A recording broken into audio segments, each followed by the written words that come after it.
حضرت حلیمہ آپ صلی اللہ علیہ وسلم کو لے کر مکہ آئیں تاکہ حضرت آمنہ کی امانت ان کو واپس کر دیں، مگر آپ صلی اللہ علیہ وسلم کی ذات بابرکت سے جو برکات انہیں ملی تھیں اس کی وجہ سے حضرت حلیمہ نے حضرت آمنہ سے درخواست کی کہ اس در یتیم کو چند روز میرے پاس مزید چھوڑ دیں۔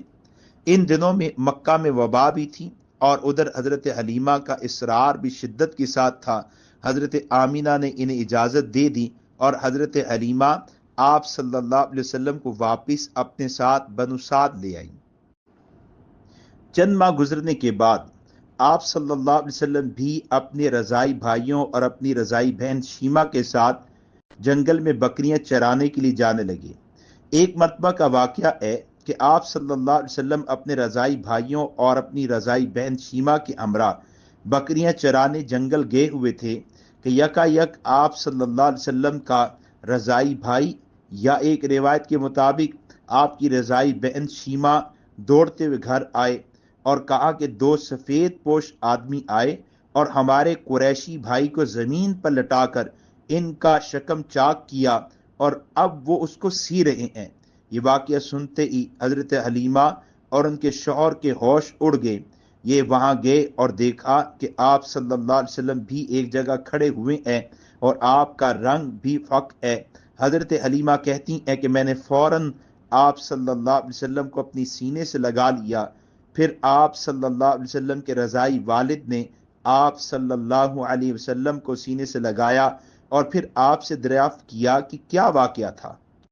آپ صلی اللہ علیہ وسلم نے اس واقعے کو اپنے رضائی والدین کے سامنے بیان کر دیا۔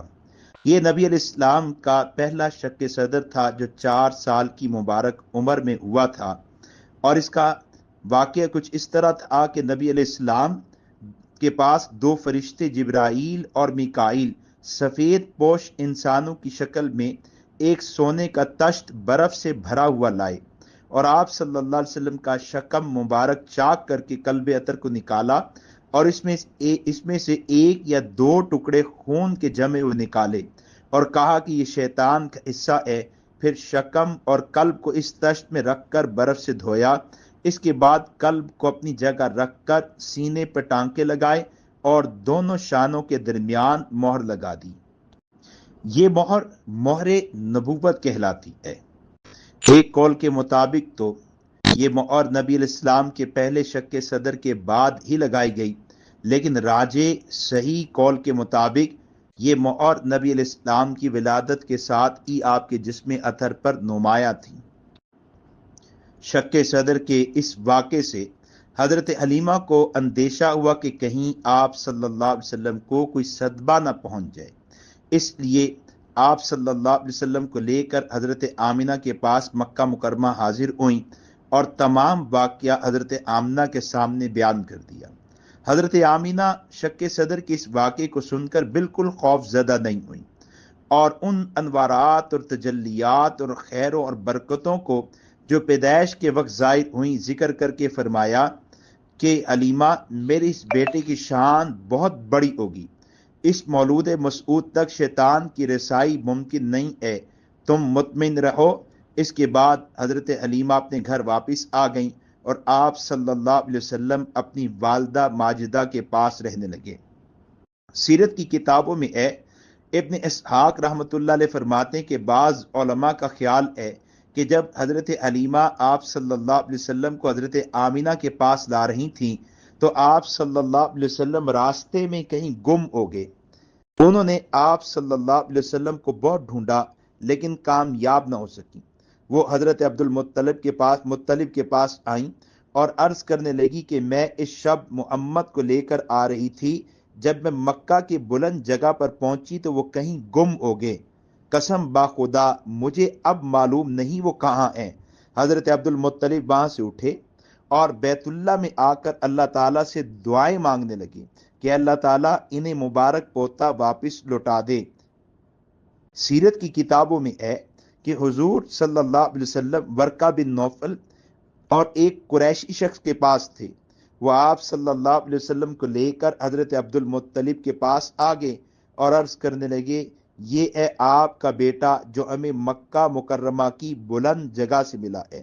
حضرت عبد المطلب نے آپ صلی اللہ علیہ وسلم کو پکڑا اور اپنے کندھے پر بٹھا لیا، پھر طواف کعبہ میں مشغول ہو گئے۔ کچھ دیر تک وہاں شکرانے کے آنسو بہاتے رہے اور اپنے نور نظر کے مستقبل کے لیے دعائیں مانگتے رہے، پھر حضرت آمینہ کے سپرد کر دیا۔ سیرت کی کتابوں میں یہ واقعہ بھی ملتا ہے کہ حضرت حلیمہ نے حضور صلی اللہ علیہ وسلم کو جب دودھ چھڑوایا اور اپنے ہمراہ مکہ لے آئیں تو راستے میں انہیں حبشہ کے چند عیسائی ملے۔ انہوں نے نبی علیہ السلام کی زیارت کی اور پھر انہیں بغور دیکھا۔ پھر حضرت حلیمہ سے کہنے لگے کہ ہم اس بچے کو پکڑ لیں گے اور اس مبارک مولود کو اپنے ملک اور اپنے شہر لے جائیں گے۔ یہ مبارک بچہ عجیب شان کا مالک ہوگا، ہم اس کے امر سے خوب آشنا ہیں۔ قابل احترام سامعین سامعات، نبی کریم صلی اللہ علیہ وسلم کا شک صدر 4 مرتبہ ہوا ہے۔ پہلی مرتبہ حضرت حلیمہ سعدیہ کے یہاں زمانہ قیام میں قلب چاک کر کے جو ایک سیاہ نقطہ نکالا گیا، وہ حقیقت میں گناہ اور معصیت کا مادہ تھا، جس سے آپ صلی اللہ علیہ وسلم کے قلب اطہر کو پاک کر دیا گیا، اور نکالنے کے بعد قلب مبارک غالباً اس لیے دھویا گیا کہ گناہوں کا مزاج گرم ہے۔ آپ صلی اللہ علیہ وسلم کا دوسری بار شک صدر 10 سال کی عمر میں ہوا، اور علماء نے اس شک صدر کی حکمت یہ بیان کی ہے کہ قلب مبارک مادہ لہو و لعب سے پاک ہو جائے، اس لیے کہ لہو و لعب خدا کی یاد سے غافل بنا دیتا ہے۔ اور تیسری بار آپ صلی اللہ علیہ وسلم کا شک صدر یہ بعثت کے وقت ہوا، اور وہ اس لیے کہ قلب مبارک اللہ تعالیٰ کے علوم الہیہ کا تحمل کر سکے۔ اور چوتھی بار نبی علیہ السلام کا شک صدر معراج کے وقت ہوا، اور یہ اس وجہ سے کہ تاکہ عالم ملکوت کی سیر اور تجلیات الہیہ اور آیات ربانیہ کے مشاہدے اور اللہ رب العزت کی مناجات اور اس کے تمام کلام کا تحمل کر سکے۔ سیرت کی کتابوں میں نبی کریم صلی اللہ علیہ وسلم کا شک صدر کے یہی 4 مواقع بیان ہوئے ہیں، اور ان چاروں مواقع کی، ان چاروں شک صدر کی الگ الگ حکمتیں علماء نے کتابوں میں تفصیل کے ساتھ درج کی ہیں۔